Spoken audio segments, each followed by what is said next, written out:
नमस्कार मित्रों, मैं उगमाराम कुमावत आप सबका आप ही के अपने YouTube channel Kumawat sir Hindi वाले पर हार्दिक अभिनंदन करता हूं, स्वागत करता हूं।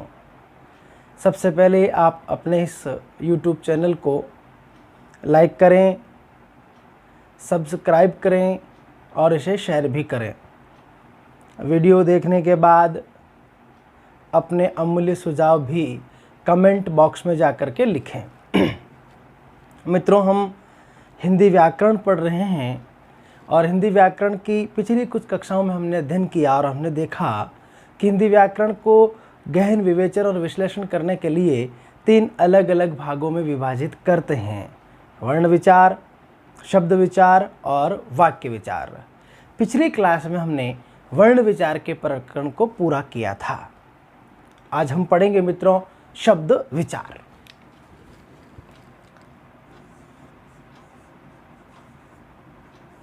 शब्द विचार यानी कि शब्दों पर विचार करना।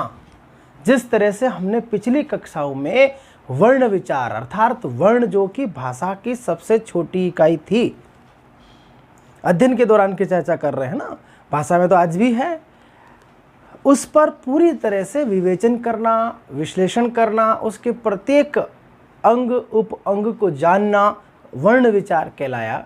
उसी तरह से शब्दों पर विचार करना शब्द विचार के नाम से जाना जाता है। शब्द क्या है ये हमने पिछली कक्षाओं में पढ़ा। हमने ये सीखा कि वर्णों या अक्षरों का ऐसा समूह जो सार्थक हो अर्थात उसका कोई न कोई अर्थ निकलता हो, उसे शब्द कहा जाता है। शब्द मूल रूप में 2 प्रकार के होते हैं। यहाँ से एक प्रश्न बनता है, सबसे पहला ये प्रश्न कि शब्द कितने प्रकार के होते हैं, तो हम कहेंगे शब्द 2 प्रकार के होते हैं। आप लिख सकते हैं शब्द 2 प्रकार के होते हैं। 2 प्रकार के होते हैं। इसके अलावा हमने पिछली क्लास में पढ़ा कि शब्द अर्थ के आधार पर भाषा की शब्द अर्थ के आधार पर भाषा की लघुत्तम इकाई है। ये बात भी हमने पिछली क्लास में पढ़ी, लघुत्तम इकाई है। ये प्रश्न भी आता है कि अर्थ के आधार पर भाषा की लघुत्तम इकाई कौन सी है, तो हम अभी वही रिपीट कर रहे हैं जो हम पहले पढ़ चुके हैं। तो उत्तर होगा अर्थ के आधार पर भाषा की लघुत्तम इकाई कौन है? शब्द है। फिर हमने पढ़ा कि शब्द अर्थ के आधार पर भाषा की लघुत्तम इकाई तो है परंतु पूर्ण सार्थक इकाई नहीं है। और फिर हमने पढ़ा था कि शब्द 2 प्रकार के होते, सार्थक और निरर्थक। ये बहुत इंपॉर्टेंट है कि अर्थ शब्द कितने प्रकार के होंगे, तो आपका उत्तर होगा शब्द 2 ही प्रकार के होते हैं, सार्थक और निरर्थक। भाषा में उपयोगिता केवल सार्थक शब्दों की है, निरर्थक शब्दों की नहीं है। किंतु शब्दों का गहन विवेचन और विश्लेषण करने के लिए इन्हें अलग अलग आधारों पर विभाजित किया जाता है। आज हम एक चार्ट के माध्यम से समझने का प्रयास करेंगे कि इन्हें किन किन आधारों पर विभाजित किया जाता है। सुनिएगा मेरी बात को, मैं एक बार फिर से रिपीट करना चाहता हूं कि शब्द तो मूल रूप में 2 ही प्रकार के होते हैं, सार्थक और निरर्थक, लेकिन इन्हें अलग अलग आधारों पर विभाजित किया जाता है। किन किन आधारों पर हम विभाजित कर रहे हैं उसके लिए हम एक चार्ट बना रहे हैं और यहाँ से भी बहुत सारे प्रश्न पूछे जाते हैं। 4 अलग अलग आधारों पर हम विभाजित कर रहे हैं। देखिएगा, मैं इस बात को बार बार रिपीट कर रहा हूँ, शब्द तो 2 ही प्रकार के होते हैं। आपको अलग अलग आधार पर पूछ सकते हैं कि इस आधार पर कितने होते हैं, लेकिन सामान्य जब प्रश्न हुआ कि शब्द कितने प्रकार के हैं, आपका उत्तर 2 होगा, सार्थक और निरर्थक। किन किन आधारों पर विभाजित करते हैं, तो उसका पहला रूप भेद है अर्थ के आधार पर। अर्थ के आधार पर, अर्थ के आधार पर, किस आधार पर? अर्थ के आधार पर। अर्थ के आधार पर वही 2 उपभेद हैं, सार्थक और निरर्थक, जो कि शब्दों का मूल वर्गीकरण है।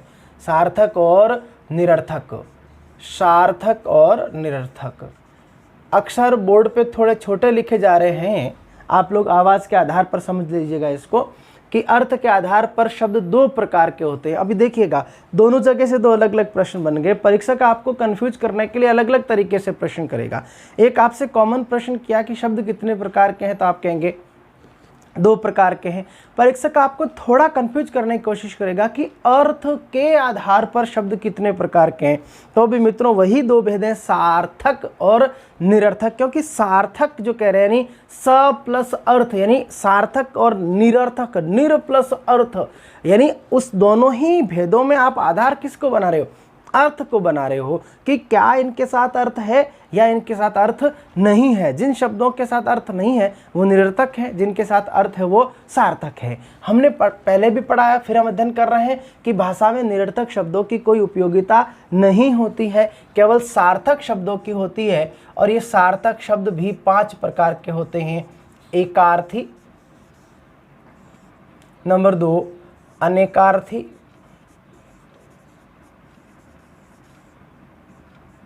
नंबर 3 विलोम, नंबर 4 पर्यायवाची, और नंबर 5 युग्म शब्द।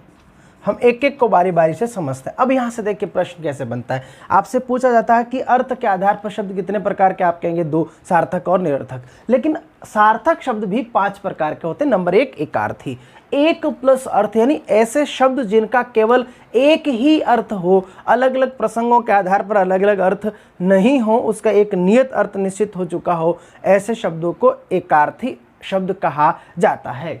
दूसरे होते हैं अनेकार्थी। अनेकार्थी शब्द बना है अनेक प्लस अर्थ प्लस ई से, यानी ऐसे शब्द जो अनेक अर्थ वाले होते हैं, अर्थात प्रसंग के अनुसार आप उसका अलग अलग अर्थ ले सकते हैं, उन्हें अनेकार्थी कहा जाता है। जैसे मैं एक शब्द की चर्चा कर रहा हूं, कुल।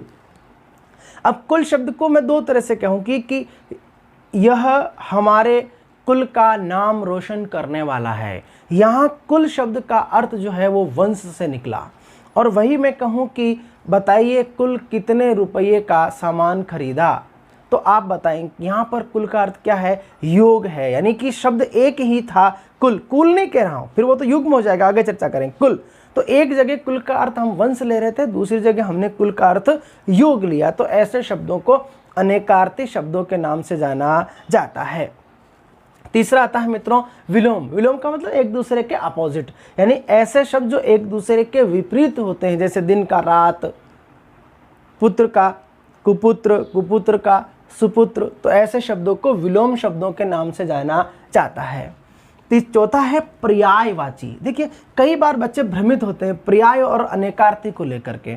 अनेकार्थी में शब्द एक है किंतु उसके अर्थ अनेक हैं, यानी कि शब्द एक हैं और अर्थ अनेक हैं, जबकि पर्यायवाची में बहुत सारे अलग अलग शब्द हैं और उनमें से प्रत्येक शब्द को, किसी भी शब्द को ले लो, उसका अर्थ वही एक बनता है। जैसे मैंने कहा मान लीजिए रवि तो भी सूर्य, दिनकर कहूँ तो भी सूर्य, भानु कहूँ तो भी सूर्य, भास्कर कहूँ तो भी सूर्य, यानी कि अलग अलग शब्द है लेकिन सभी शब्दों का अर्थ एक ही निकल रहा है। तो ऐसे शब्दों को पर्यायवाची शब्दों के नाम से जाना जाता है।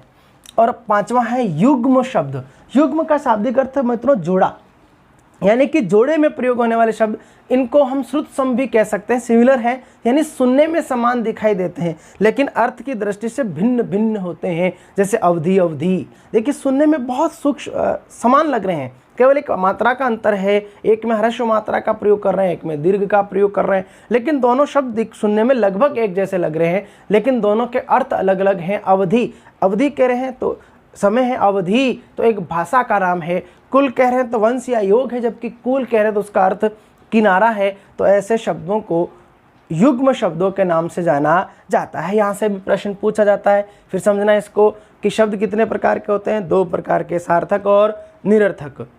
फिर आपसे पूछ लिया कि अर्थ के आधार पर, तो भी वही 2 भेद हैं, सार्थक और निरर्थक। भाषा में निरर्थक शब्दों की कोई उपयोगिता नहीं है। ये जो सार्थक शब्द है ये 5 प्रकार के होते हैं। अब यहाँ से प्रश्न और कैसे बनाया जा सकता है, आपको 5-4 विकल्प देंगे कि निम्नलिखित में से कौन सा एक अर्थ के आधार पर शब्दों का भेद नहीं है, और वहाँ पर आपके पास 3 यहाँ से देंगे, एक और कहीं से दे सकता है। तो आपको देखना है कि अर्थ के आधार पर कौन कौन से शब्द आते हैं। एकार्थी, अनेकार्थी, विलोम, पर्याय और युग्म शब्द शामिल किए जाते हैं। दूसरा उपभेद है मित्रों उत्पत्ति के आधार पर शब्दों का वर्गीकरण। उत्पत्ति कह दो, जन्म कह दो, स्रोत कह दो, देखिए स्रोत और स्त्रोत दो अलग अलग शब्द है, मैं थोड़ा समझा रहा हूँ बोर्ड पे। ये भी आपके युग्म शब्दों में आते हैं। एक होता है स्रोत, शब्द को देखिएगा स रो त, इसको ऐसे लिखा, ये आधा से जिसको आप बोलते हैं अर्थात व्यंजन रूप में, फिर इसके साथ रे का रूप, ये आपका र और ये ओ यानी स्रोत। इस स्रोत का मतलब है सोर्स, आया कहाँ से, शब्द आया कहाँ से, उसकी उत्पत्ति कहाँ से हुई। एक होता है स्त्रोत, उसको देखिएगा उसमें स फिर आधा त फिर रो त, स्त्रोत, इसको ऐसे लिखेंगे स। यहाँ पर थोड़ा सा ध्यान दीजिएगा, देखिएगा यहाँ पर आपने सीधे लाइन पूरा स्पर्श कर दिया इसको, ये पूरा स बन करके र बन गया। यहाँ स के बाद देखिएगा ये त और उसके बाद रो, स्त्रोत। इस स्त्रोत का अर्थ होता है मित्रों स्तुति, आराधना। दोनों ही शब्द युग्म शब्दों में आते हैं। ये अभी जो हम युग्म शब्द की चर्चा कर रहे थे, परीक्षा के दौरान आता है। स्रोत और स्त्रोत का अर्थ बताइए, स्रोत और स्त्रोत का अर्थ है, तो देखिएगा यहाँ पर दोनों में स्थिति अलग अलग है। यहाँ स्रोत है, स्त्रोत है, स के बाद फिर त बोल रहे हैं। स्त्रोत का मतलब स्तुति है, स्रोत का मतलब सोर्स है। अभी हम स्त्रोत वाला नहीं बल्कि स्रोत वाले शब्द की चर्चा कर रहे हैं कि उत्पत्ति के आधार पर, स्रोत के आधार पर कह दे या उद्गम के आधार पर शब्द कितने प्रकार के होते हैं। यानी कि ऐसे शब्द जिनकी भाषा में उत्पत्ति कहाँ से हुई, शब्द आया कहाँ से, शब्द का जन्म कहाँ से हुआ, शब्द का भाषा में आने का सोर्स क्या है, इस शब्द का भाषा में उद्गम कहाँ से हुआ, इस आधार पर शब्दों के 4 उपभेद होते हैं। यहाँ से भी प्रश्न पूछा जाता है मित्रों कि जन्म के आधार पर, उत्पत्ति के आधार पर, स्रोत के आधार पर शब्द कितने प्रकार के होते हैं, तो आप उत्तर देंगे 4 प्रकार के होते हैं, क्योंकि इनकी संख्याएं पूछी जाती, बहुत इंपॉर्टेंट है मित्रों। यहाँ पर 4 उपभेद होते हैं। नंबर 1 तत्सम। तत् का शाब्दिक अर्थ है उसके, तत् यानी उसके, एक उपसर्ग है संस्कृत का जो हिंदी में तत्सम उपसर्ग के नाम से जाना जाता है। सम का शाब्दिक अर्थ है समान, अर्थात उसके समान। अब यहाँ उसके का मतलब किससे है, संस्कृत से है, क्योंकि हमने पढ़ा है पिछली क्लासों में कि हिंदी का विकास संस्कृत से हुआ, हिंदी की आदि जननी संस्कृत है। यानी कि ऐसे शब्द जो आज भी वैसे ही प्रयोग हिंदी में होते हैं जैसे कि संस्कृत में होते थे, अर्थात संस्कृत से हूबहू हिंदी में प्रयोग किए जाने वाले शब्दों को तत्सम शब्दों के नाम से जाना जाता है। दूसरा होता है तद्भव। हम अगली क्लासों में चर्चा करेंगे तत्सम शब्दों की, तद्भव शब्दों की पहचान का क्या तरीका होता है। फिर होता है तद्भव। तद यानी उसके, भव यानी बाद में, अर्थात उसके बाद में बिगड़ा हुआ रूप, यानी उन्हीं शब्दों का कालांतर में। कालांतर का मतलब बड़े काल के अंतर के बाद, क्योंकि हमने पिछली क्लास में भी पढ़ा है, बार बार मैं पिछली क्लासों की चर्चा इसलिए कर रहा हूँ कि हमने पढ़े हैं कि धीरे धीरे भाषा के स्वरूप में परिवर्तन आता है, लोगों की आवश्यकता के अनुसार शब्दों के बोलचाल में परिवर्तन आ जाता है, शब्द बार बार एक से अधिक लोगों के बीच में आने के बाद उसके स्वरूप में परिवर्तित हो जाता है। जिस तरह से एक पत्थर को आप अगर पहाड़ से नीचे गिराओगे तो जितनी गुड़कता है, जितनी बार वो घूमता है नीचे आएगा, तो आपने जहाँ पहाड़ से ऊपर से उड़ा और जो ज़मीन तक तल तक आ रहा है वहाँ उसके स्वरूप में परिवर्तन हो जाता है। और एक वही पत्थर आप जिसको कैरी करके नीचे लेके आते हैं तो वैसा का वैसा आता है। तो जो जैसा संस्कृत में था वैसा का वैसा आपने हिंदी में लेकर के आ गए, उनको तत्सम कह रहे, लेकिन उन्हीं का जो बिगड़ा हुआ रूप था कालांतर में, उनको तद्भव शब्द कहा गया। जैसे एक शब्द था अक्षर। अब अक्षर शब्द, अक्षर अक्षर करते करते अक्षर अक्षर हो गया, और अक्षर अक्षर करते करते आखर हो गया। ये जो अक्षर का जो बदला हुआ रूप आखर था उसे तद्भव कहते हैं। जैसे गृत, गृत कहते कहते घी हो गया, है ना। अक्षी, अक्षी कहते कहते आँख हो गया। ऐसे शब्दों को कर्पूर, कर्पूर कहते कहते कपूर हो गया। तो ऐसे शब्दों को तद्भव शब्दों के नाम से जाना जाता है। तीसरा है मित्रों देशज शब्द, यानी कि ऐसे शब्द न तो संस्कृत के थे और न ही उनका बिगड़ा हुआ रूप था, बल्कि हमारे इसी परिवेश में, हमारी संस्कृति में वो शब्द जगह जगह प्रयोग होते और धीरे धीरे भाषा में अपना स्थान ग्रहण कर गए। देश प्लस ज, यानी यहीं जन्म लेकर के कहीं और से नहीं, तो ऐसे शब्दों को देशज शब्द कहा जाता है। चौथा है मित्रों विदेशी शब्द। विदेशी कह दें चाहे इसको विदेशज कह दें, कोई फर्क नहीं पड़ता। यहाँ पर भी बहुत इंपॉर्टेंट है कि विदेशी शब्द क्या है, तो ऐसे शब्द जो भारतीय भाषाओं के नहीं हैं, अर्थात जो प्राचीन भारतीय भाषाएं थी, जो 2 प्रकार की भाषाएं भारत में बोली जाती थी, द्रविड़ परिवार की भाषाएं और आर्य परिवार की भाषाएं। द्रविड़ परिवार की भाषाएं जो दक्षिण भारत में बोली जाती है, आर्य परिवार की जो परिभाषाएं हैं जो उत्तर भारत के लोगों के मध्य बोली जाती है, ऐसी जो भाषाएं हैं वो पूरे भारतीय भाषाएं हैं।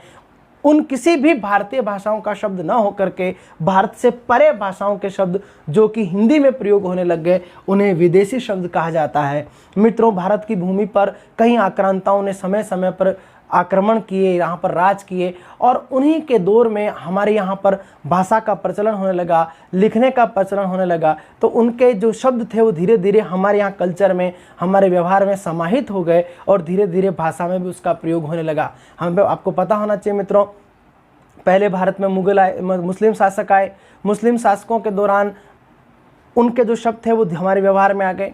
फिर लंबे वर्षों तक अंग्रेजों ने हमारे देश पर राज किया, तो उनके जो शब्द थे, व्यवहार के शब्द, वो हमारे दैनिक व्यवहार में आ गए, और दैनिक व्यवहार में करने का धीरे धीरे वो हमारी भाषा में स्थान ग्रहण कर गए। तो ऐसे शब्दों को विदेशी शब्द कहा जाता है, जैसे अरबी फारसी के हैं, अंग्रेजी के हैं, चीनी के हैं, पुर्तगाली के हैं, क्योंकि ये कई आक्रांता हमारे भारत में रहे हैं, यहाँ पर भारतीय भूमि पर इन्होंने राज किया है। तो ऐसे शब्द को विदेशी शब्दों के नाम से जाने जाते हैं।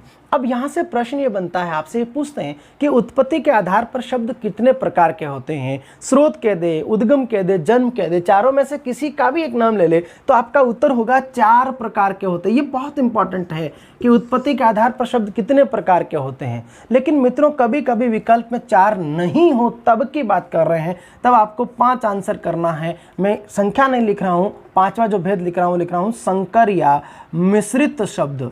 संकर या मिश्रित शब्द, ये 5वां भेद है।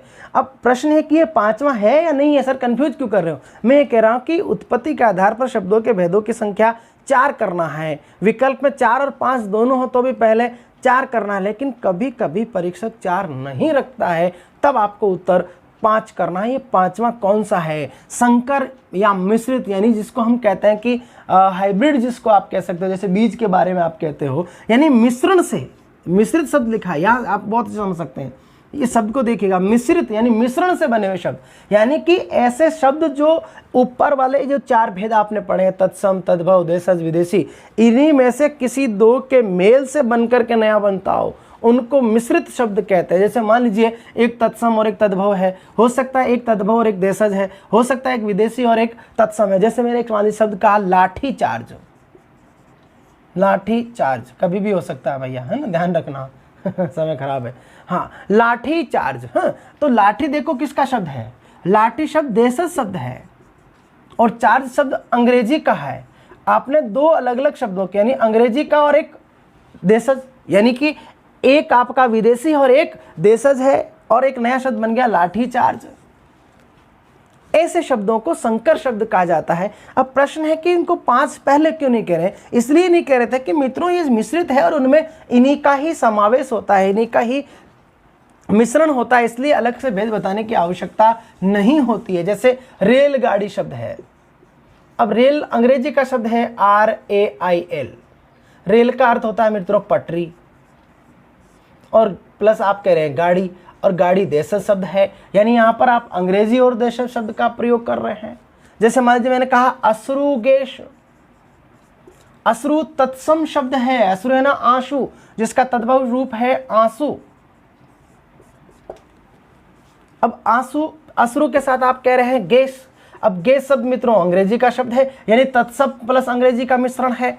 यहाँ पर विदेशी, यानी वो अंग्रेजी कहते हैं विदेशी कहते, यहाँ पर विदेशी और तद्भव का मिश्रण है। तो ऐसे शब्दों को संकर शब्दों के नाम से जाना जाता है, यानी कि जहाँ 2 अलग अलग भाषाओं का, अर्थात तत्सम, तद्भव, देशज, विदेशी में से किन्हीं 2 के मेल से बने हुए शब्दों को संकर या मिश्रित शब्द कहा जाता है। इसलिए प्राथमिकता में उपभेदों की संख्या उत्पत्ति के आधार पर 4 करनी है, 4 नहीं है तो 5 करनी है, स्पष्ट कर रहा हूँ। तीसरा वर्गीकरण है मित्रों व्युत्पत्ति के आधार पर। व्युत्पत्ति कह दे चाहे रचना के आधार पर कह दे, व्युत्पत्ति या रचना के आधार पर। व्युत्पत्ति या रचना, यानी शब्द की विशिष्ट प्रकार से उत्पत्ति, अथवा वो शब्द रचा कैसे गया। इस व्युत्पत्ति और रचना के आधार पर शब्द 3 प्रकार के होते हैं। नंबर 1 रूढ़, नंबर 2 योगरूढ़, नंबर 3 यौगिक। ये जो यौगिक है इसके फिर से 4 उपभेद होते हैं, मैं यहां पर लिख रहा हूं। संधि, नंबर 2 समास, चाहे तो आप इसको नीचे लिख देता हूं थोड़ा बड़ा, संधि, समास, उपसर्ग और प्रत्यय, 4 उपभेद होते हैं।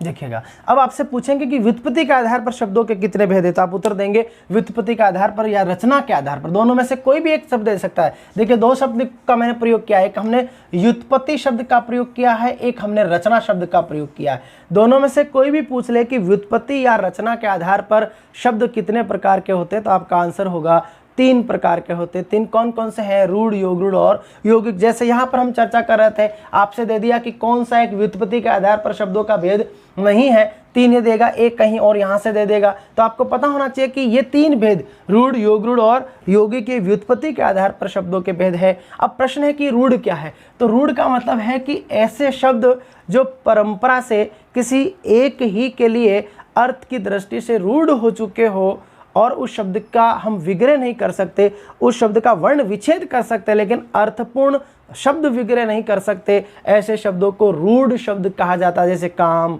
धर्म, अर्थ, मोक्ष, ऐसे शब्द जिनका हम अर्थपूर्ण विग्रह नहीं कर सकते और किसी एक ही क्रिया, किसी एक ही काम, किसी एक ही वस्तु आदि के लिए वो निश्चित हो चुके हो, ऐसे शब्दों को रूढ़ शब्द कहा जाता है।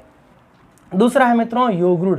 देखिए थोड़ा सा अंतर है, रूढ़ और योगरूढ़ में एक चीज कॉमन है, रूढ़ वाला। रूढ़ का मतलब निश्चित हो जाना, उसी के लिए एक स्थायी हो जाना, ये रूढ़ कहलाता है। लेकिन यहाँ कह रहे थे कि उसका निर्माण किसी और से नहीं बल्कि एकल शब्द होता है। यहाँ ये होता कि 2 अलग अलग शब्दों के योग से उसका निर्माण तो होता है, यानी योग होता है, लेकिन फिर भी वो रूढ़ होता है। जैसे बहुव्रीहि समास के जो उदाहरण करते हैं हम लोग, वो 2 रूपों में आते हैं, योगरूढ़ में भी आते हैं और समास में भी आते हैं। प्राथमिकता में वो योगरूढ़ में जाते हैं। जैसे मान लीजिए मैंने कहा पीत प्लस अंबर। अब देखिए पीत का शाब्दिक अर्थ पीला है और अंबर का शाब्दिक अर्थ वस्त्र है।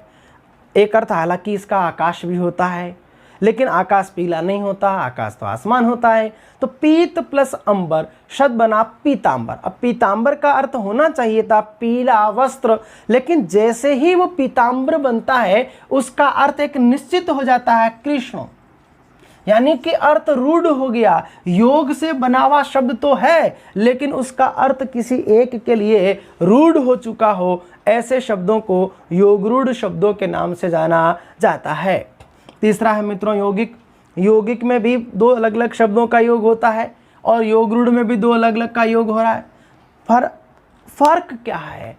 अंतर यह है कि योगरूढ़ में योग होने के बाद वो शब्द अपने पूर्व अर्थ को पूर्ण रूपेण त्याग देता है, अर्थात वहाँ पर एक नया अर्थ निकल करके उसके लिए निश्चित हो जाता है। जबकि यौगिक में भी 2 अलग अलग शब्दों का योग तो होता है लेकिन कहीं न कहीं पूर्व वाला अर्थ उसके साथ समाहित रहता है। जैसे आपने कहा विद्या प्लस आलय, अब यहाँ पर भी विद्यालय एक शब्द बन रहा है, लेकिन विद्यालय में भी पहले वाले अर्थ विद्या और आलय का अर्थ अभी भी निहित है। जबकि पीतांबर में पीत प्लस अंबर कहते ही कृष्ण हो गया, यानी पीला और वस्त्र वाला शब्द का लोप हो गया, परित्याग हो गया और एक नया शब्द बन करके आपके सामने आ गया कृष्ण। यानी दोनों ही जगह योग था, लेकिन योगरूढ़ में पूर्व अर्थ का परित्याग हो रहा था, जबकि यौगिक में पूर्व अर्थ कहीं न कहीं अंश मात्र रूप में भी अर्थ की दृष्टि से दिखाई देता है, तो उन्हें यौगिक शब्द कहा जाता है। इन यौगिक शब्दों के मित्रों 4 भेद होते हैं। यहाँ से भी फिर प्रश्न बन जाता है। पहले आपसे पूछ लिया कि व्युत्पत्ति या रचना के आधार पर कितने हैं, तो आप कहेंगे 3 है, रूढ़, योगरूढ़ और यौगिक। आपसे पूछ लिया कि यौगिक के कितने भेद हैं, तो आप कहेंगे 4 होते हैं। कौन कौन से? संधि, समास, उपसर्ग और प्रत्यय। अब यहाँ से दो तरह से प्रश्न बनता है। कई बार आपको ये भेद दो के नाम दे देते हैं कि कौन सा एक व्युत्पत्ति के आधार पर शब्दों का, माफ चाहूँगा, यौगिक के आधार पर शब्दों का भेद नहीं है, और वहाँ दे देंगे संधि समास उपसर्ग पढ़ते। तो कई बार इसी प्रश्न को थोड़ा अलग तरीके से पूछते हैं कि निम्नलिखित में से कौन सा एक उदाहरण यौगिक का नहीं है। वहाँ क्या करेंगे, एक शब्द आपको संधि का दे दिया, एक शब्द आपको समास का दे दिया, एक आपको उपसर्ग का दे दिया, एक ऐसा है जिसमें न संधि है, न समास है, न उपसर्ग है, न प्रत्यय है, और फिर आपसे पूछेंगे कौन सा एक अर्थ के आधार पर या यौगिक का भेद है या नहीं है। तो आपको वहाँ देख लेना है कि अगर संधि का है तो यौगिक में जाएगा, समास का है तो यौगिक में जाएगा, उपसर्ग से बना है तो भी यौगिक में शामिल कर लेंगे, और प्रत्यय के मेल से बना है तो भी यौगिक में शामिल कर लेंगे। लेकिन इन चारों में से किसी के मेल से नहीं बना है, किसी के भी योग से नहीं है, तो वो यौगिक के भेदों में शामिल नहीं किया जाता है। ये तीसरा वर्गीकरण किया जाता है मित्रों शब्दों का। चौथा वर्गीकरण है मित्रों वाक्य प्रयोग। ये भी बहुत इंपॉर्टेंट है। वाक्य प्रयोग या विकारक तत्वों, वाक्य प्रयोग या विकारक तत्वों, तत्व शब्द को देखिएगा, हमने पहले भी चर्चा की, इसको शब्द शुद्धि में आता है, 2 बार आदित्य लिखने पड़ते हैं। विकारक तत्वों या व्याकरणिक कोटियों के आधार पर, व्याकरणिक कोटियों के आधार पर, यानी चौथा वर्गीकरण। हम बार बार कह रहे हैं शब्द 2 ही प्रकार के होते हैं, सार्थक और निरर्थक, लेकिन इन्हीं शब्दों को कई अलग अलग आधारों पर विभाजित किया जाता है। उसका पहला अर्थ के आधार पर पढ़ा, दूसरा हमने उत्पत्ति के आधार पर समझा, तीसरा हमने व्युत्पत्ति के आधार पर समझा। अब चौथा कह रहे हैं कि वाक्य प्रयोग, यानी कि ऐसे शब्द जिनका वाक्य में प्रयोग होने के बाद उसके स्वरूप में परिवर्तन हो जाता है, या फिर विकारक तत्वों के आधार पर। अब ये प्रश्न है कि विकारक तत्व क्या है, तो मैं आपको बताऊं, लिंग, वचन, कारक, काल, वाच्य जैसे तत्वों को विकारक तत्व कहते हैं। विकारक शब्द बनता है विकार प्लस अक से। विकार का अर्थ है मित्रों परिवर्तन, और अक का मतलब है वाला, तो विकारक का अर्थ हुआ परिवर्तन लाने वाला। इन विकारक शब्दों को ही व्याकरणिक कोटियां कहते हैं। यानी विकारक शब्द कह दो चाहे व्याकरणिक कोटियां कह दो, यानी कि ऐसा शब्द जिस पर विकारक का प्रभाव पड़ता हो। देखिए वापस समझिएगा, हम कह रहे हैं वाक्य में प्रयोग करने के बाद उसकी स्थिति में परिवर्तन आता हो, या ऐसे शब्द जिन पर विकारक तत्वों का अर्थात परिवर्तन लाने वाले तत्व। देखिए विकार का अर्थ बदलाव है, अक का मतलब वाला, यानी एक परिवर्तन लाने वाला और एक में परिवर्तन होता है। जैसे कि शिक्षण के दौरान मैं शिक्षक के माध्यम से शिक्षण कराते हुए आप में परिवर्तन ला रहा हूँ, और आप अध्ययन करके स्वयं में परिवर्तन ला रहे हैं, तो जो बदलाव लाने वाला है वो विकारक है, और जिसमें बदलाव होता है वो विकारी होता है। हम चर्चा करें आगे। तो विकारक तत्वों के आधार पर कह दें चाहे व्याकरणिक कोटियों के आधार पर कह दें। ये विकारक तत्व क्या है, मैं एक बार थोड़ा सा इधर आपको समझा रहा हूँ, ये अलग से लिखना, ये इसका भेद नहीं है। ये विकारक तत्व क्या है मैं लिख रहा हूँ, विकारक तत्व। देखिए कि लिंग, वचन, कारक, काल, वाच्य, उसके अलावा और भी हम पढ़ेंगे वृत्ति, पक्ष, पुरुष, ये विकारक तत्व है। ये विकारक तत्व हैं। कैसे तत्व मित्रों, विकारक तत्व है, यानी ये विकार लाने वाले तत्व हैं। विकारक तत्व लिंग, वचन, कारक, ये संज्ञा के विकारक है। अभी हम समझेंगे संज्ञा के कैसे हैं। संज्ञा के विकार हैं, संज्ञा के विकार हैं। देखिएगा विकारक तत्व यानी ये विकारक तत्व है, लिंग, वचन, कारक, काल, वाच्य। इस विकारक तत्व के आधार पर शब्द 2 प्रकार के होते हैं, विकारी और अविकारी।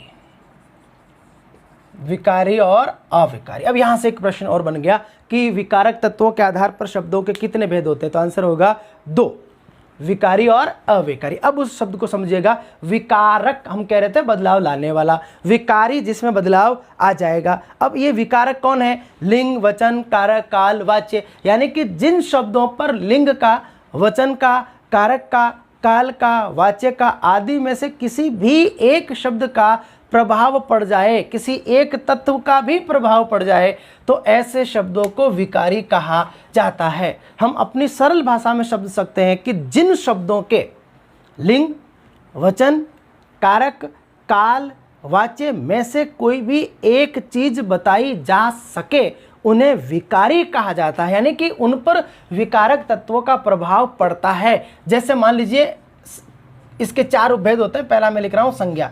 अब आप कोई संज्ञा लिख रहे हैं, जैसे आपने कहा राम, तो आप कह सकते हैं कि राम पुल्लिंग है और एक वचन है। इसका मतलब राम एक संज्ञा है, एक नाउन है, और उस पर लिंग का और वचन का प्रभाव पड़ रहा है, यानी उस राम शब्द को लिंग वचन प्रभावित कर रहा है। इसका मतलब उसमें विकार आ रहा है। तो जिन शब्दों में विकार आएगा, अर्थात लिंग वचन का विकार आएगा, उनको विकारी कहेंगे। और इन विकारी शब्दों के भेदों की संख्या 4 होती है मित्रों। संज्ञा, सर्वनाम, विशेषण और क्रिया। संज्ञा, सर्वनाम, विशेषण और क्रिया। अब देखिए मैं थोड़ा समझाने की कोशिश करता हूँ, आगे हम विस्तार से पढ़ेंगे। अभी तो हमने चार्ट बना रहे हैं हम लोग। जैसे संज्ञा है, अब संज्ञा में 3 विकारक तत्वों का प्रभाव पड़ता है। ये प्रश्न भी आता है, सेकंड ग्रेड में आ चुका है, कई अनेकों भर्तियों में आता है कि संज्ञा के विकारक तत्व कितने हैं। आंसर होगा 3। इसका मतलब है कि किसी भी संज्ञा पर 3 तत्वों का प्रभाव पड़ता है। उस संज्ञा का लिंग बताया जा सकता है, उस संज्ञा का वचन बताया जा सकता है, और उस संज्ञा को वाक्य में प्रयोग करने के बाद उसका कोई न कोई कारक भी निर्धारित किया जा सकता है। इसीलिए हम कह रहे थे वाक्य में प्रयोग करने के बाद उसकी स्थिति में परिवर्तन होना, विकारक तत्वों के आधार पर उस पर प्रभाव पड़ना, या व्याकरणिक कोटियों के आधार पर प्रभाव पड़ना। जैसे मान लीजिए मैं एक वाक्य लिख रहा हूं, यहां पर ऊपर देखिएगा, राम घर गया। अब आप यहां कह सकते हो कि राम एक संज्ञा है, इसका वचन जो है वो एक है, लिंग पुल्लिंग है, और इस वाक्य में कर्ता कारक है, यानी कि इस संज्ञा के पर 3 तत्वों का प्रभाव पड़ा। लिंग बता दिया आपने, वचन बता दिया, वाक्य में प्रयोग किया तो आपने इसका कारक भी बता दिया। इसका मतलब इस पर लिंग वचन कारक का प्रभाव पड़ता है, ये एक संज्ञा है।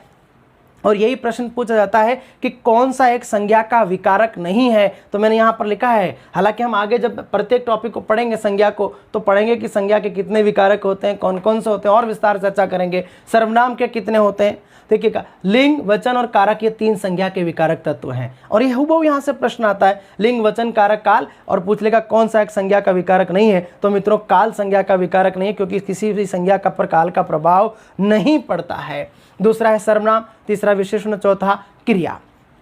अब आपसे पूछ लिया कि विकारी शब्दों के भेदों की संख्या कितनी है, तो आप आंसर क्या देंगे, 4 होते हैं। दूसरा है अविकारी। अ का मतलब नहीं, यानी जिनमें विकार नहीं आएगा, यानी ऐसे शब्द जिनका वाक्य में प्रयोग करने के बावजूद भी या विकारक तत्वों के आधार पर भी कोई प्रभाव नहीं पड़ता हो, यानी कि जिन शब्दों के हम लिंग वचन कारक काल में से कोई भी एक व्याकरणिक कोटि प्रभावित नहीं कर सकती, उनको उनके निर्धारण नहीं कर सकते हैं, उन शब्दों को अविकारी कहा जाता है। जैसे कि क्रिया विशेषण, इसके भी 4 भेद होते हैं। क्रिया विशेषण यानी कि क्रिया की विशेषता बताने वाला शब्द। जैसे राम धीरे चल रहा है, कैसे चल रहा है, धीरे। ये धीरे शब्द किसकी विशेषता है, चलने की। चलना यहाँ पर क्या है, क्रिया, यानी कि इसका मतलब धीरे शब्द क्रिया विशेषण है। आप इस धीरे शब्द का कोई लिंग वचन निर्धारित नहीं कर सकते, बता नहीं सकते, परिवर्तित नहीं कर सकते। आप यहाँ कह रहे थे कि राम एक संज्ञा है, उस संज्ञा के लिंग वचन में आप परिवर्तन ला सकते हैं, उसमें आप रूपांतरण ला सकते हैं। आप बता सकते हैं कि वो पुल्लिंग है, एक वचन है, कौन सा कारक है, कर्ता कारक हो सकता है, कर्म कारक हो सकता है। जैसे आपने कहा कि मोहन ने राम को, तो यहाँ पर राम कर्म कारक बन गया, क्योंकि वाक्य में उसकी स्थिति बदल गई। लेकिन क्रिया विशेषण ऐसा तत्व है जिसका वाक्य में स्थान परिवर्तित करने के बावजूद भी उसके स्वरूप में कोई परिवर्तन नहीं आता है, अर्थात उस पर विकारक तत्वों का प्रभाव नहीं पड़ता है। और जिन शब्दों पर विकारक तत्वों का प्रभाव नहीं पड़ता है उन्हें अविकारी कहा जाता है। इन अविकारी को अव्यय भी कहते हैं। आगे और विस्तार से चर्चा करेंगे। 4 उपभेद होते हैं क्रिया विशेषण। समुच्चय बोधक, समुच्चय बोधक। तीसरा है संबंध बोधक, संबंध बोधक। चौथा है विस्मयादि बोधक, विस्मयादि बोधक। और यहां पर एक स्टार बना करके मैं लिख रहा हूं निपात। अब देखिए जिस तरह से यहाँ पर आपने प्रश्न किया कि उत्पत्ति के आधार पर शब्दों के कितने भेद होते हैं, तो आपने आंसर दिया 4 होते हैं। लेकिन हमने कहा कि जब 4 नहीं हो विकल्प में तो आप क्या करेंगे, 5 करेंगे। 4 5 दोनों हुआ तो पहले 4 करेंगे फिर 5 करेंगे। उसी तरह से आपसे पूछ ले कि अविकारी या अव्यय शब्दों के कितने भेद होते हैं, तो आप आंसर 4 ही करेंगे मित्रों।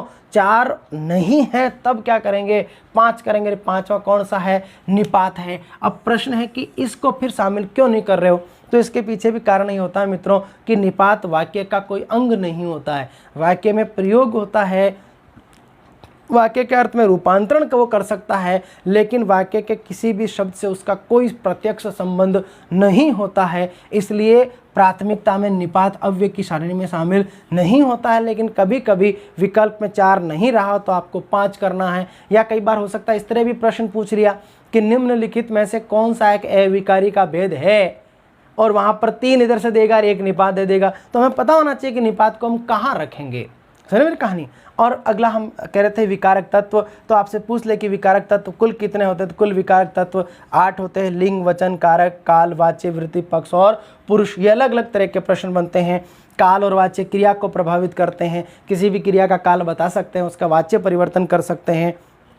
एक बार फिर से मैं रिपीट कर रहा हूँ मित्रों, शब्द विचार। आज हम शब्द विचार पढ़ रहे थे। हमने कहा कि शब्द मूल रूप में 2 प्रकार के होते हैं, सार्थक और निरर्थक। इन्हीं शब्दों को गंभीरता से, गहनता से विवेचन करने के लिए इन्हें 4 अलग अलग आधारों पर विभाजित करते हैं। यानी कि 4 भेद नहीं होते, 4 आधारों पर विभाजित करते हैं। किसी भी एक आधार के आप पूछ सकते हैं कि इस आधार पर बताइए कितने हैं, तो पहला अर्थ के आधार पर 5 उपभेद हैं, एकार्थी, अनेकार्थी, विलोम, युग्म, पर्यायवाची और यही सब भेद हो गए। वो उत्पत्ति के आधार पर 4 उपभेद होते हैं, तत्सम, तद्भव, देशज, विदेशी। 4 नहीं हो तो 5वां संकर करना है। व्युत्पत्ति या रचना के आधार पर 3 भेद करना है, रूढ़, योग, रूढ़ और यौगिक। यौगिक के फिर कितने भेद हैं, 4 भेद होते हैं। प्रश्न यहाँ कैसे, देखिए 10 से 15 प्रश्न बनते हैं इसी चार्ट। और जहाँ जहाँ वर्ण शब्द विचार होता है, जैसे सेकंड ग्रेड के पेपर होते हैं, रीट के पेपर होते हैं, वहाँ पर इन प्रश्नों को बहुत यहीं से 10-15 प्रश्न बन जाते हैं। और प्रत्येक प्रश्न की हम चर्चा कर रहे हैं कि कौन सा एक यौगिक का भेद नहीं है, तो 4 होते हैं भाई, संधि, समास, उपसर्ग और प्रत्यय। इनके हो सकता है शब्द दे दे इन्हीं से मिलते हुए। फिर वाक्य प्रयोग कह दो, विकार कह दो, विकार के आधार पर कह दो, विकारक के आधार पर कह दो, व्याकरणिक कोटि के आधार पर कह दो। 2 भेद होते हैं, विकारी और अविकारी। विकारी के फिर 4 भेद होते हैं, संज्ञा, सर्वनाम, विशेषण और क्रिया। अविकारी के भी 4 भेद होते हैं, क्रिया, विशेषण, समुच्चय बोधक, संबंध बोधक और विस्मयादि बोधक। 4 नहीं हो तो 5 करना होता है, निपात। ये हमारा मित्रों शब्द विचार है, जो कि हिंदी व्याकरण का एक हार्ट है। अगर हिंदी व्याकरण के 100 प्रश्न बनते हैं और 3 पार्ट हम विभाजित कर रहे हैं, जैसे कि वर्ण विचार, शब्द विचार और वाक्य विचार, तो ये मान के चलिए कि 75% प्रश्न शब्द विचार से ही बनते हैं, क्योंकि यही तो आपकी हिंदी व्याकरण में आता है। संधि, समास, उपसर्ग, प्रत्यय, तत्सम, तद्भव, देशज, विदेशी, युग्म, संज्ञा, सर्वनाम, ये सारे पूछ जाते हैं। यानी कि हिंदी व्याकरण का जो अध्ययन करने वाला सबसे बड़ा पार्ट है वो शब्द विचार है। इस शब्द विचार में मित्रों सबसे पहले हम शुरुआत करेंगे विकारी शब्दों की, कि ये विकारी क्या होते हैं, और ये कहानी मित्रों हम अगली क्लास में पढ़ेंगे। तब तक के लिए जय हिंद, जय भारत, वंदे मातरम।